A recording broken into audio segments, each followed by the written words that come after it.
50वीं बरसी है, यानी आज ही के दिन साल 1975 में तत्कालीन प्रधानमंत्री इंदिरा गांधी ने देश में आपातकाल लगाया था। आपातकाल के 50 साल पूरे होने पर बीजेपी पूरे देश में संविधान हत्या दिवस मना रही है। छत्तीसगढ़ में भी बीजेपी संविधान हत्या दिवस मना रही है, जिसको लेकर सियासत जारी है। इस दौरान पूर्व मंत्री और विधायक अजय चंद्राकर ने कांग्रेस और उसके शीर्ष नेताओं पर हमला बोला, तो वहीं पूर्व मुख्यमंत्री भूपेश बघेल ने भी पलटवार करते हुए बीजेपी को आड़े हाथों लिया। बीजेपी विधायक अजय चंद्राकर ने कहा कि आपातकाल और 1984 का सिख दंगा कांग्रेस के ताज में नकीने हैं। कांग्रेस के डीएनए में लोकतंत्र की हत्या, असुरक्षा और विरोधियों की हत्या का इतिहास है। तो वहीं पूर्व मुख्यमंत्री के बीजेपी को संविधान पर सबसे बड़ा खतरा बताया। उन्होंने कहा कि इंदिरा जी में हिम्मत थी कि उन्होंने इमरजेंसी लगाई और संविधान के तहत लगाई। इंदिरा गांधी जी ने घोषित कर आपातकाल लगाया, लेकिन पिछले 11 साल से अघोषित आपातकाल लगाए नेताओं, मीडिया और उद्योगपतियों पर कार्रवाई की जा रही है। वो आपातकाल 2.5 साल तक था, ये 11 साल से लगा है और आगे ना जाने कब तक चलेगा। आज इसी मुद्दे पर करेंगे विस्तार से चर्चा के लिए कुछ जुड़ेंगे मेहमान, लेकिन उससे पहले सुनिए सियासी बयानबाजी। आपातकाल लगना या कांग्रेस के द्वारा आपातकाल लगाया जाना और 1984 का जो सिख दंगा है, जो आजादी के बाद सबसे बड़ी मॉब-लिंचिंग थी, ये दोनों घटनाएं ऐसी हैं जो कांग्रेस के ताज में नगीने। रोज माफी मांगे, रोज खेद व्यक्त करे राहुल गांधी जी घूम घूम के देश में, कोई फर्क नहीं पड़ेगा। ऐसी घटना देश में न घटी है न घटेगी। उनके डीएनए में, कांग्रेस के डीएनए में लोकतंत्र की हत्या, असुरक्षा और विरोधियों की हत्या झलकती है या है, और इसलिए देश के लोकतंत्र पर पहली बार प्रश्न चिन्ह उठा और पूरी दुनिया के सामने देश शर्मसार हुआ। और दुनिया के सामने यदि शर्मसार हुआ तो उसका कारण सिर्फ और सिर्फ कांग्रेस। देखिए, इमरजेंसी के 50 साल हैं। यदि 1975 में पैदा हुआ बच्चा 50 साल का हो गया, एक पीढ़ी 2 पीढ़ी निकल गई। इस पीढ़ी को यह जानना जरूरी है कि मानव अधिकार क्यों निलंबित किए गए, क्या गांधी परिवार की सत्ता बचाने के लिए किए गए, जेल में क्यों डाला गया, क्या इंदिरा गांधी जी की कुर्सी सलामत रहे इसलिए किया गया, गुजरात आंदोलन, बिहार आंदोलन, पूरा देश क्यों आसान था जब उसको अभूतपूर्व जीत मिली थी, तो क्यों ऐसा किया गया। आज के दिन 25 जून को भारत सरकार ने प्रजातंत्र हत्या दिवस के रूप में मनाने का फैसला लिया और शासकीय तौर पर इसका आयोजन हो रहा है। आप सबको पता है कि 25 जून 1975 को इंदिरा जी ने इमरजेंसी लागू की थी और वो इमरजेंसी संविधान के प्रावधान के तहत किया गया था। इंदिरा जी में हिम्मत थी कि उन्होंने इमरजेंसी लगाई, लेकिन वो सब संविधान के तहत ही किया गया था। बाद में जो उसके रिजल्ट आए तो हमारे नेताओं ने स्वीकार किया कि इमरजेंसी के दौरान कुछ अन्याय हुआ है, अत्याचार हुआ है, कुछ लोग हैं इसका दुरुपयोग किए हैं। लेकिन ये भी कहना चाहूँगा कि इंदिरा जी ने किसी दबाव में आकर इमरजेंसी नहीं हटाई थी, स्वयं ने इमरजेंसी हटाई थी। चुनाव भी उन्होंने कराया था, लेकिन आज पिछले 11 साल से हम लोग देख रहे हैं कि अघोषित रूप से इमरजेंसी लगा हुआ है। ये खुद ही संविधान बदलने की बात कर रहे थे। अभी लोकसभा चुनाव हुआ तो अब की बार 400 पार।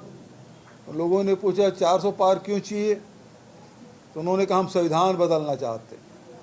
मतलब संविधान पे इनको विश्वास नहीं है। जितने भी संवैधानिक निकाय हैं उसके स्वायत्ता पे हनन किया जा रहा है। और इसी मुद्दे पर करेंगे चर्चा के लिए हमारे साथ मेहमान जुड़ चुके हैं। सबसे पहले मैं उनका परिचय करा देती हूं। बीजेपी प्रवक्ता रविंद्र सिंह जी हमारे साथ जुड़ गए हैं। रविंद्र जी, बहुत स्वागत है आपका। वहीं कांग्रेस प्रवक्ता संदीप दुबे जी हमारे साथ बने हुए हैं।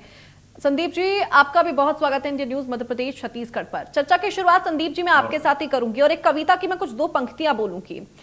हर खासू आम को आगाह किया जाता है, खबरदार रहें, और अपने अपने किवाड़ों को अंदर से बंद कर दे, कुंडी चढ़ाकर उसको बंद कर ले। ये कविता इमरजेंसी के दौर में खूब चली थी, आपको भी बखूबी अगर आपने सुना होगा इस कविता को। तो ये कविता जब 1975 में इमरजेंसी को लगाया गया था तब चली थी, लेकिन यहाँ पर भूपेश बघेल जी ऐसा कह रहे हैं कि 11 साल पहले अघोषित इमरजेंसी लग गई थी, जबकि वो समय ऐसा था कि लोग कुछ बोलने से डरते थे। प्रेस के ऊपर ताला लगा दिया गया था, प्रेस के ऊपर पाबंदियां लगा दी गई थी। लेकिन अब वो दौर है अघोषित इमरजेंसी जिसको आप कह रहे हैं, उसमें आपको अगर प्रधानमंत्री के ऊपर कोई सवाल खड़ा करना होता है तो आप वो कर पाते हैं, अगर आपको किसी मुद्दे के ऊपर अपनी आवाज बुलंद करनी होती है तब आप वो कर पाते हैं। तो ऐसे में अघोषित इमरजेंसी कैसे सर? मैं स्टार्ट तो इस बात से करूंगा कि भारतीय जनता पार्टी या इनकी सरकार जो संविधान हत्या दिवस मना रही, वो आर्टिकल आज भी संविधान में है 352, आपातकाल की घोषणा। इनकी सरकार 11 साल से है, पूर्ण बहुमत से है, उस पर इन्होंने कभी हटाने पे चर्चा नहीं की। इनका उद्देश्य है भ्रम फैलाना और लोगों में उस बात को याद दिला के अपने प्रति एक सद्भावना पैदा करना। उस समय की परिस्थिति में आप जाएंगे तो 4-5 जो मुख्य कारण थे जिसके कारण इमरजेंसी लगी, और उसमें प्रमुख कारण था कि जब क्या बोलना चाहिए 71 में पाकिस्तान के 2 टुकड़े हुए बांग्लादेश बना, तो उस समय भी आरएसएस उस मुद्दे पे ढूल मूल नीति अपनाकर लोगों को गुमराह कर रही थी।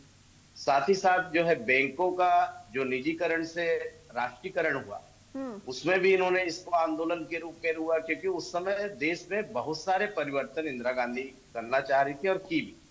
1974 में हम चीन से हार गए, डिफीट खाए, वो उसके कारण उसको भी इन्होंने एक राजनीतिक रूप से आरएसएस ने बाकी सब दलों के साथ मिलके इसको बढ़ावा दिया।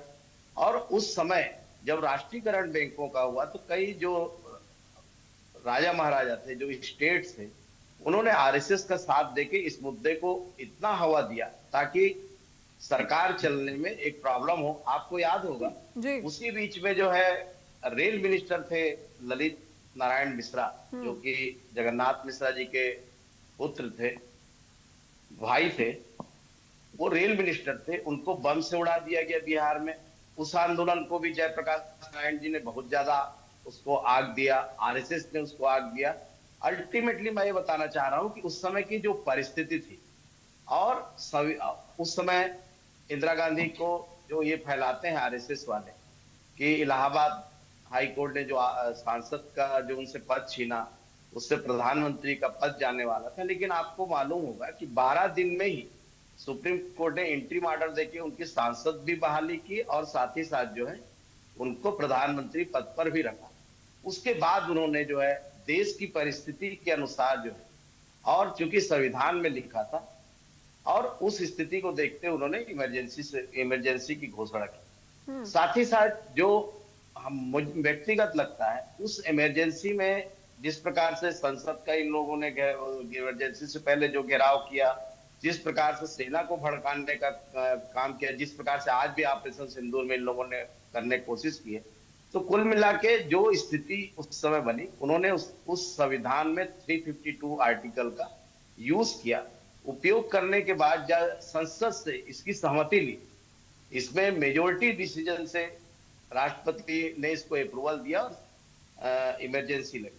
अब रही बात उस समय फिर जो भी स्थिति बनी, इंदिरा गांधी ने जब इमरजेंसी डिक्लेयर किया तो उसमें इन्होंने बहुत बोला कि ये बहुत मेरे लिए पेनफुल है, दर्दनाक है कि आज मुझे इमरजेंसी डिक्लेयर करना पड़ रहा है। इस दौरान ये हुआ कि जो प्रेस पे सेंसरशिप लगाया, मेरा ये मानना है कि प्रेस में सेंसरशिप नहीं लगा रहा था, जिससे और भी बातें आ पाती और उससे देश को सही स्थिति पता चल पाती। प्रेस का सेंसरशिप जो है वो कांग्रेस को, इंदिरा जी के ये बहुत ज्यादा नुकसानदायक हुआ। और इस पर वो एक बड़ी नेता थी, अंतर्राष्ट्रीय लीडर थी, उन्होंने इस बात को स्वीकार किया और 21 माह बाद स्वयं जो है उन्होंने इमरजेंसी नहीं, हटाया देखिए और संदीप जी, चुनाव कराया। मेरा मेन क्वेश्चन ये था कि जिस तरीके से कहा जा रहा है कि 11 साल पहले अघोषित इमरजेंसी लग गई देश में, वो आप कैसे कह रहे हैं? मेरा मेन सवाल आपसे ये है। जी जी, मैं 1 मिनट और बोलना चाहूंगा।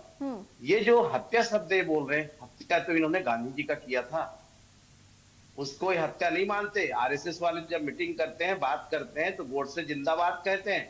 आज ये टीवी न्यूज चैनल में नहीं कहेंगे, क्योंकि इनकी मुस्कुराहट जो है बता रही है कि ये बड़े खुश है कि महात्मा गांधी का हत्या हुआ। वो हत्या थी, आज हत्या कहां से हो गई? आज जो है एक सरकार केंद्र में है, क्या हत्या शब्द का उपयोग करेगी जो जिसका उपयोग क्रिमिनल लॉ में होता है? अब रही बात आपका, जो 11 साल में जो केंद्र सरकार ने जिस प्रकार से काम किया है, आप चाहे ईडी को देख लीजिए, चाहे सीबीआई को देख लीजिए, जो पक्षपातपूर्ण रवैया अपना के जो एक दल के, विशेष विपक्षी दल के लोगों को ही टारगेट किया जा रहा है। जब इनके पार्टी में लोग आ जाते हैं, आप तो अधिकतर कांग्रेस से हैं।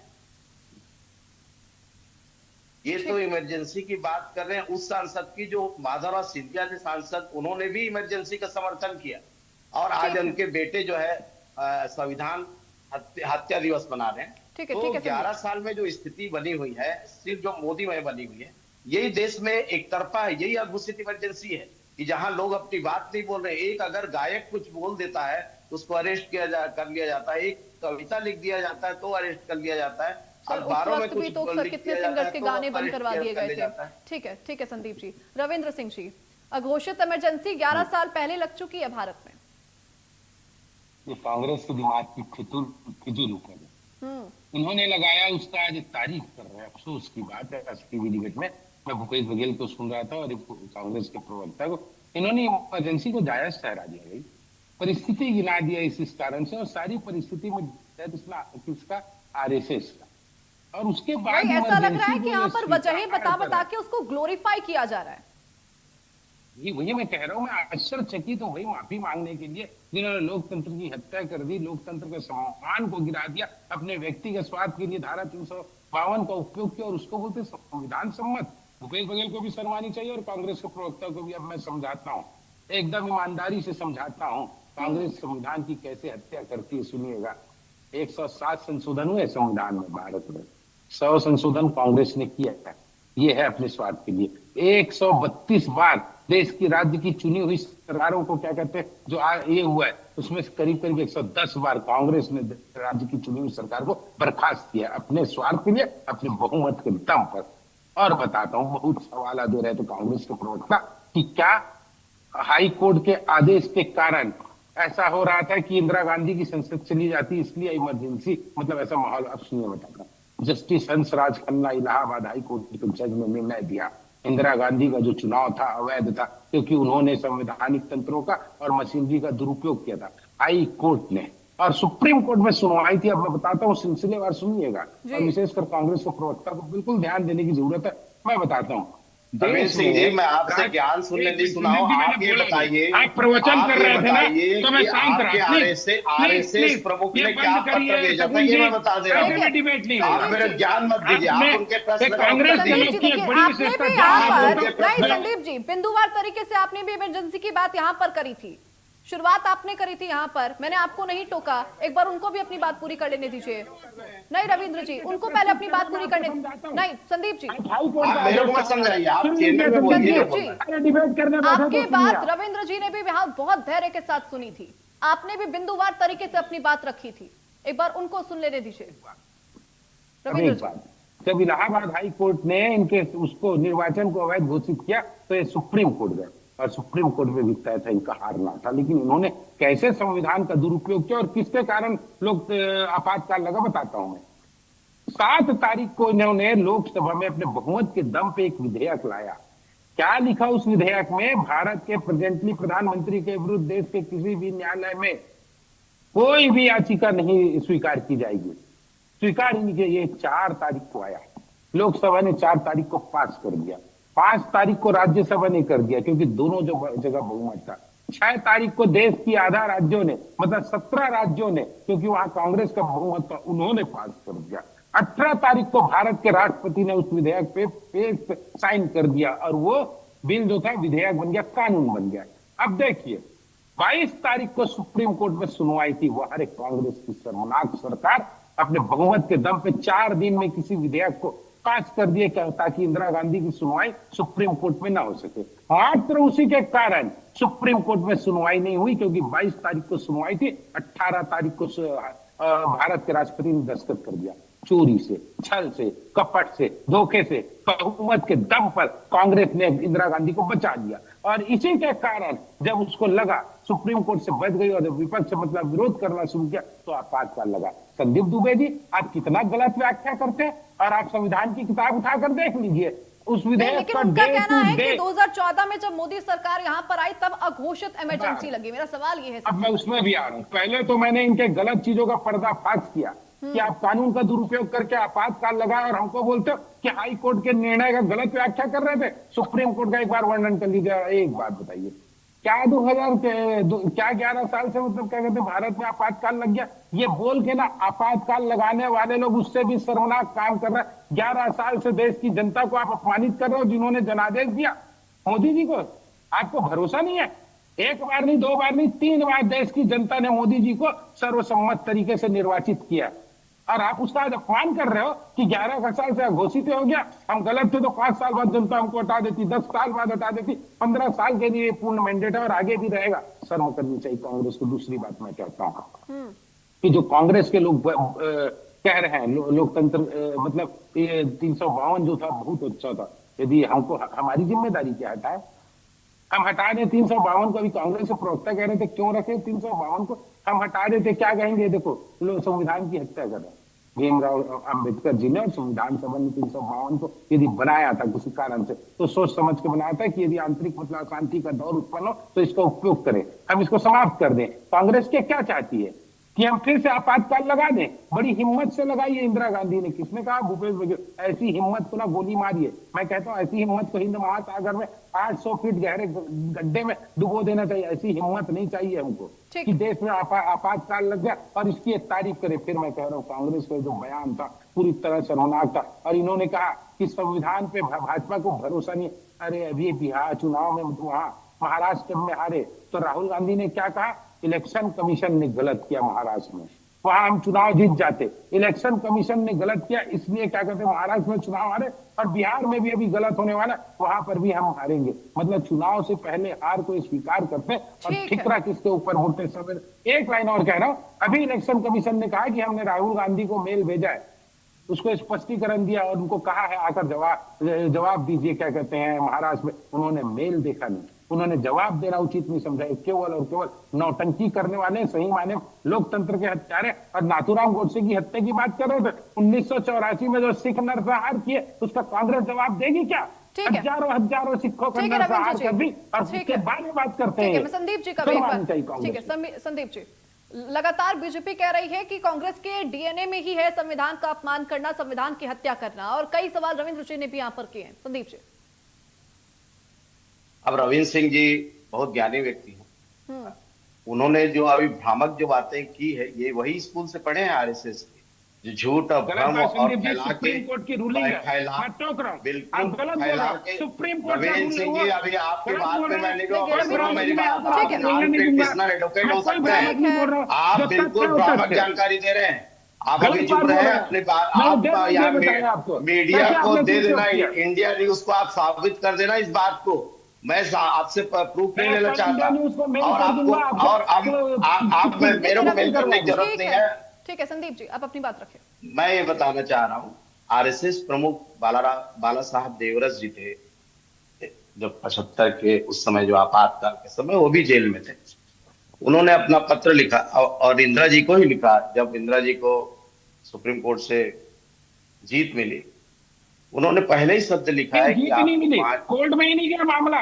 कैसी बात बोल रहे हैं? सुप्रीम कोर्ट में कोई आप इतना झूठे व्यक्ति को बैठा लेंगे तो मैं आपके चैनल में नहीं बैठूंगा। ये झूठ बोलने वाला व्यक्ति को बैठा रहे हैं। ठीक है संदीप ये जी, मिस्टर क्या पाए करे? पढ़ लिख पढ़ लिख के के क्या करें आप मिस्टर? संदीप जी आप यही अपनी बात आरएसएस रखिए। के लोग हैं, यही रविंद्र जी आपके देखिए, ब्लड में है। उन्होंने साफ साफ लिखा कि आपकी जो जीत हुई है न्यायालय से उसका हम स्वागत करते हैं, और उन्होंने कुछ चीजों पे स्पष्टीकरण दिया जो पत्र का मैं ही रखा हूं मजमून जो है।